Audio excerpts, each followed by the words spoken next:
हयात ख्यालों की नगरी से वापस आ गई। अमीर अली उससे मुखातिब था। हयात, सुनो जी, मैं चाहता हूँ तुम सब भी अच्छी ज़िंदगी बसर करो, तुम्हारे बहन भाई भी पढ़ लिख कर बड़े आदमी बने, तुम्हारा बाबा का इलाज भी अच्छे से हो ताकि वो दोबारा से अपने पाँव पर खड़े हो सकें। हयात के बाबा पर फालिज गिरा था और वो चलने फिरने और बोलने से कासिर थे। उनका आमदनी का जरिया उनका ठेला बिक गया था। हयात सिसकने लगी। अमीर अली ने उसका हाथ थाम लिया। हयात को सुकून सा महसूस हुआ। वो खामोश हो गई। लम्स भी कितनी बड़ी आजमाइश है। जो जानते हैं वो उससे हमेशा दूर रहते हैं। लम्स सिर्फ अपनों के लिए होता है। हम अपनों को भी जब उससे महरूम कर देते हैं तो फिर वो उसे बाहर तलाश करते हैं, और जब हकीकत का इदराक होता है तो बहुत देर हो चुकी होती है। हकीकत भी यही है कि हयात ने हमेशा अपनों को मोहब्बत दी थी, लेकिन वो खुद हमेशा प्यासी रही थी। अमीर अली पहला शख्स था जिसने उसे छुआ था, और वो लम्स का पहला तजुर्बा एक लड़की के हवास मुअत्तल कर देता है। जज्बात की मिट्टी में गुंधी हुई लड़कियां एक लम्हे के लिए खुद को भूल जाती हैं। शिकारी उसी लम्हे का इंतज़ार करते हैं और फिर अपनी हवस पूरी करने के बाद किसी दूसरे शिकारी की तलाश में निकल जाते हैं।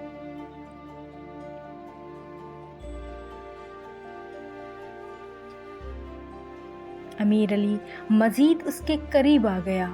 वो एक मखसूस परफ्यूम इस्तेमाल करता था जिसका जादू सर चढ़ कर बोलता था।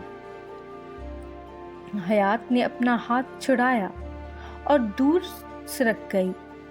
उसे ये सब अच्छा नहीं लग रहा था। वो वहाँ से दूर जाना चाहती थी।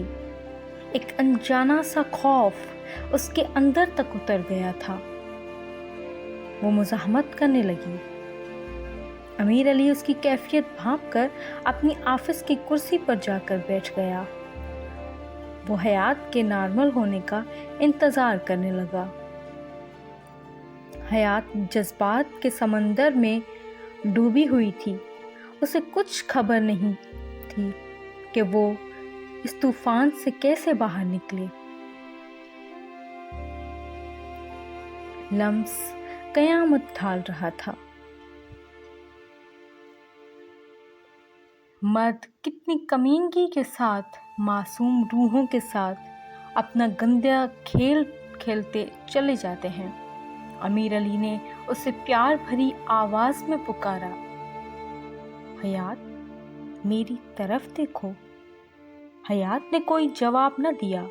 वो अभी तक नहीं संभली थी। आखिरकार उसने सर उठाए बगैर कहा, मैं जाऊं सर? अमीर अली ने कुछ सोचा और बोला, हयात, मुझे गलत मत समझना। मैं तो सिर्फ ये चाहता हूँ कि हम एक बंधन में बंध जाएं। मैं तुमसे शादी करना चाहता हूँ। हयात कंपकपा उठी। अमीर अली कह रहा था, मुझे कोई जल्दी नहीं। तुम अच्छी तरह सोच लो। अपनी माँ से ज़रूर मशवरा कर लेना, फिर जवाब देना। हयात बंद गली की राहन बन गई थी। हयात कदरे ताखीर से घर पहुंची। उसके मफलूश बाबा की आंखें दरवाजे पर टिकी हुई थीं। हयात को देखकर उन्होंने अपनी आंखें बंद कर लीं। Wait for next video.